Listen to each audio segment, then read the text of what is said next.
Let's talk about financial reform first of all. The bill was killed yesterday, but this is inevitable, right? A deal is going to be done. Yeah, I think there's a deal going to be done. It was a little bit like the Goldilocks example yesterday. Right. We had some guys saying this bill's too soft on the banks. We had other folks saying this bill's too hard on the banks. So maybe it's just right for the American people because it kind of makes both ends a little bit upset. Senator, good morning. Harold Ford. Yesterday, Jamie Dimon, the CEO of J.P. Morgan, shared that the uncertainty overseas, particularly in Europe, combined with some of the uncertainty in Washington around financial reform, could create even more stress and uncertainty for the markets.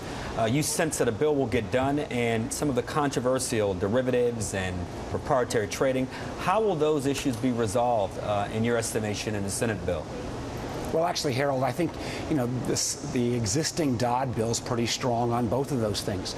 There are some members in my caucus who want to move it further, particularly around derivatives. I think that the notion that we're going to take all the derivatives completely out of the banking industry, push them into the shadow industry, probably doesn't make sense. Probably is going to get a re-examination. But, it's awful hard to say 18 months after the American taxpayer wrote $700 billion to bail out certain folks on Wall Street that we don't need new financial rules of the road. And at the end of the day, I think even the market wants to see these new rules put in place. And I think we got a pretty good bill here.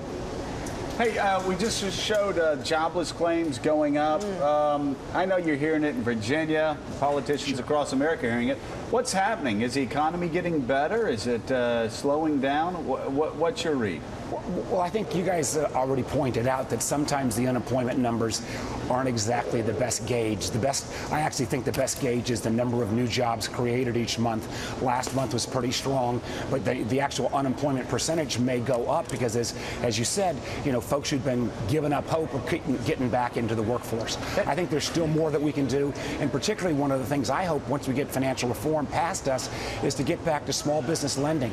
65% of the jobs coming out of a recession traditionally come from small businesses. Small businesses can't get loans right now, can they? Credit is still tight. Right. You're exactly right.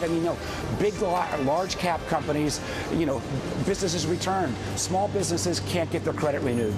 And that means you've got to do a little bit more to jumpstart that. The administration finally announced, and I think they've been a little bit slow on this, a capital access program that would be targeted at smaller and community-based banks that would actually help those marginal small businesses get a little bit of extra credit through this downturn. That's the key.